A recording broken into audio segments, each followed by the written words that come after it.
Hey ladies and gentlemen, welcome back to the channel. As always, it is Nick here, back to your daily crypto news and analysis. And today we are going to be talking about Ripple and XRP, as well as the vast majority of crypto and finance. And with that being said, let's just dive in and let's start off with this article here. So, US national debt now surges $116 billion in August alone, as Heritage Foundation warns America risk reaching point of no return.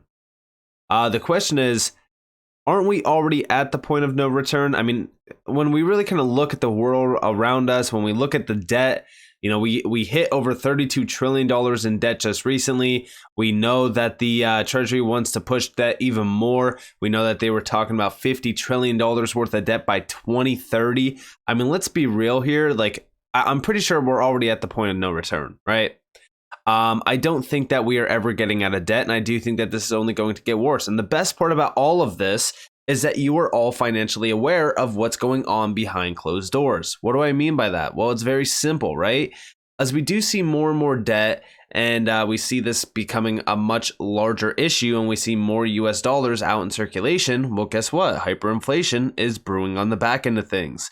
How do you defeat hyperinflation? Well, you hold deflationary assets. You hold assets that are ultimately changing everything around you. And yes, I do think that when we look at crypto, I also think that when we look at physical gold and silver, I think all of this is crucial to understand because, deflationary assets are going to be crucial, especially as we do march on forward to their projected goal of $50 trillion by 2030. But also, this is right on par with their goal. What do I mean by that? Well, Finance Lance Lot over on Twitter posted this. They're not hiding the truth anymore because the Great Reset is underway. And this is a 2-minute long video clip. It's definitely interesting. This is a completely diverse clip that I'm used to playing on this channel. But we do see down here, from his steps, credit downgrade to nations dump US treasuries, or so that nations dump US treasuries, rapidly raise rates, restrict swap lines causing dollar shortage, stage incident, dollar skyrockets, panic spreads to financial system, nations collapse, print trillions and buy your cheap debt, Great Reset. And we're essentially at the last stage there. And he also did post this over on Twitter as well. Yellen was questioned about China suddenly dumping $859 billion worth of US treasuries due to war. Few understand the US has already been preparing for this event, which is why they're restricting the dollar supply by destroying crypto exchanges, raising rates, and have $2.5 trillion in reverse repo waiting. And we do see if everyone is selling US treasuries at fire sales prices, the US dollar, or the US will simply buy up all of its own debt. With the skyrocketing dollar, you can't default on your debt if you own most of it, thus resetting the cycle of US debt being the most stable in the world. And this is from January 17th. He's quoting it on June 13th. And then this post was just created on the 18th. Now I'm going to play this clip first of Janet Yellen, and then we will play this clip over here. China and the Taiwan Strait scenario. In our select committee work, we did a tabletop exercise, and in response to sanctions against a Chinese scenario where there would be an invasion of Taiwan, the scenario was that China, the second largest foreign creditor of U.S. treasuries, would dump that $859 billion in Treasury securities. How are you working with our allies internationally and also the Federal Reserve to deal with a situation where China would dump that volume of Treasury securities overnight? So we are not engaging in specific exercises to address such a risk, but the United States, the National Security Council, is certainly concerned on an ongoing basis. Well, Madam Secretary, I would encourage Treasury to make preparations and be on the ready for that scenario and work with the Fed on that and our allies. So yeah, I mean, the thing is that they're not putting any sort of realization on this big problem because they don't care about this problem. They've already been preparing for this. They're already, they understand what's going on because this is all by design. Over here, we have a full-on outlook. They're not hiding the truth anymore because the Great Reset is underway. Our time of tranquility is over, and we are living in an age of change. We're living through what President Biden, on a visit to my country in March, called an inflection point. A time of transformation, he said, that comes once every 5 or 6 generations. Now, like it or not, you are graduating into that inflection point. And as some of the very best educated people on our planet, you have the rare and precious opportunity to shape it. So, what is this inflection point? What is this upheaval which is going to the roots of humanity itself? There are many ways to describe this transformational moment, but I think they all come down to one fundamental question. Does capitalist democracy still work? That's the question being posed around kitchen tables in my country and this one, as parents wonder if our children can count on capitalist democracy's essential promise of a future more prosperous than our present. It is the question being posed in the muddy and bloodied trenches of Bakhmut as Ukraine's brave Democrats resist the invading forces of Putin's dictatorship. And it is the question being posed by our shrinking glaciers and our warming oceans, which are asking us, wordlessly but emphatically, if democratic societies can rise to the existential challenge of climate change. Now, these are, of course, huge and fundamental challenges. I'm not here to counsel despair or retreat. Yeats famously said of another generation that came of age in a liminal moment that the best lacked all conviction, while the worst were full of passionate intensity. So yes, in my opinion, they are all aware of what is going on. But I do think that these are people that were already tied back to this. I mean, listen, if you go and look at the organizations tied to the Great Reset, going all the way back to even, 2020 and previously as well, they were preparing for the Great Reset. They needed some sort of major event to push on and really kind of have this become a reality. And 2020 was the perfect time for this. They had the perfect narrative. They had everything lined up perfectly. And now we are all focused on one thing, which is the BRICS. So in 2 days, the BRICS summit is going to happen. And this is a huge one, right? So it's going to be held from August 22nd to the 24th. And there's, almost every single major leader within the BRICS going to be there, as well as many other nations as well. A lot of people have been discussing how many nations will be there. A lot of people have been discussing how many nations are looking to join the BRICS. The BRICS are obviously expanding rapidly, and they have very large plans.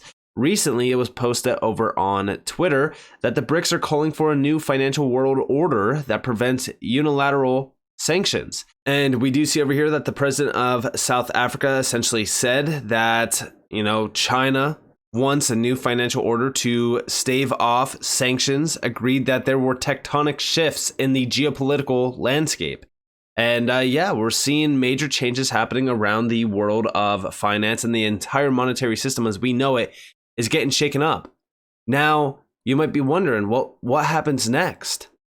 Well, guess what? The G20, which for those that don't know who is a part of the G20, here you guys have a full list. So it's Argentina, Australia, Brazil, Canada, China, France, Germany, India, Indonesia, Italy, Japan, Republic of Korea, Mexico, Russia, Saudi Arabia, South Africa, Turkey, the United Kingdom, United States, and the European Union. And do you guys realize that Russia is also tied to this? Many of the BRICS nations are on here. And when we look at that, everyone is hyper-focused on the BRICS and what the BRICS are doing. They're pushing back against the US. They're, saying that the US dollar is done for, this, that, whatever. And everyone is playing into that narrative. But guess what? That's the same exact narrative that they're going to utilize to push on the next stage of the Great Reset. which is what? It's CBDCs, digital currencies. We know this. And in fact, the G20 is getting ready to push global crypto regulations. Why are they doing this?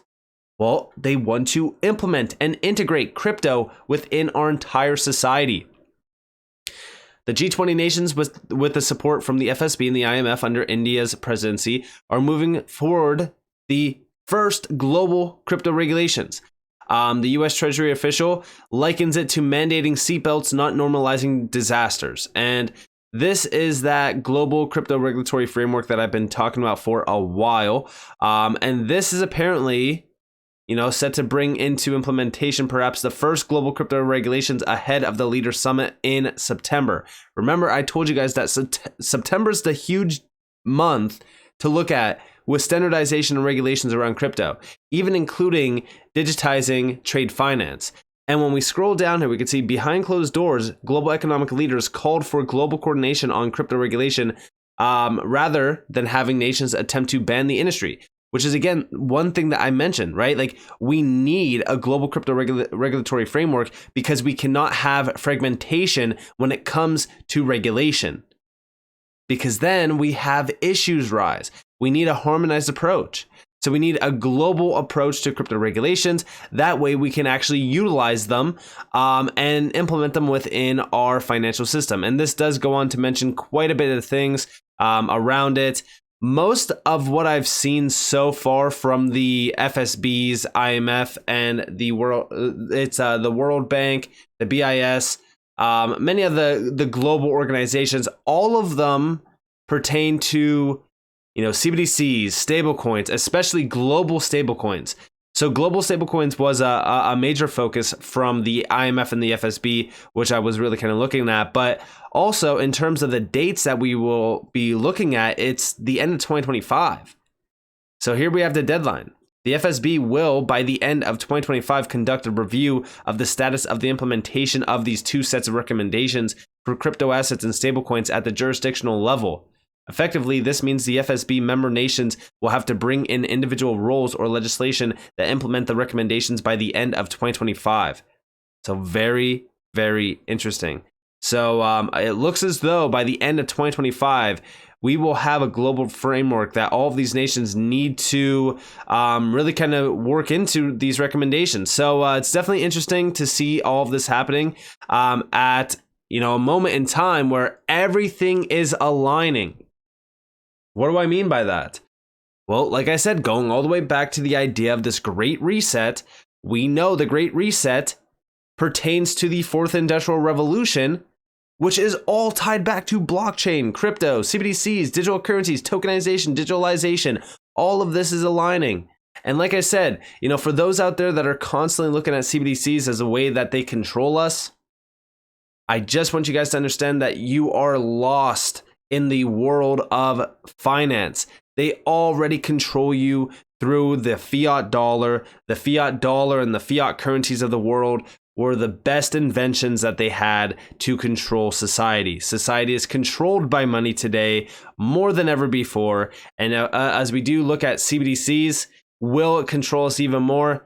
I mean, listen, there's a lot of problems tied to CBDCs, but I really don't think that it's going to get much worse than what we already have. I mean, yes, they can already restrict you through your bank account. Yes, they could already restrict you through PayPal, Venmo, Cash App.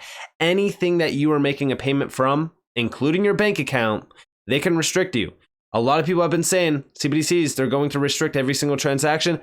They already can right now. A CBDC is just a new fancy way of implementing a digital currency system, a digital system itself, I should say, which is right on par with their Great Reset narrative. And all of this is happening at a time where everyone should be paying attention and focused up, because it's all happening while we have this massive debt problem, which has been brewing for decades now. It's just now getting a big focus point on put on it, because we know that the Treasury wants to bring in even more debt, over $18 trillion within the next 7 years. And as more and more nations are pushing back against the US dollar, everyone is, pretty much accepting that the US is done for, but I don't think that that's what's actually going to happen. I strongly believe that yes, we will see hyperinflation. We will see a wipeout of the middle class, or at least a coordinated attack on the middle class, because that's usually what happens, especially during 2008. But the problem is that today what we will most likely see with this debt is a collapse of the traditional system, because they want the traditional system to fail so that they can implement this new system through the Great Reset. So with that being said, thank you guys for watching. If you guys did enjoy the video, definitely hit that like button, subscribe to notifications on to never miss a future update. And with that being said, guys, this has been Nick. Peace out.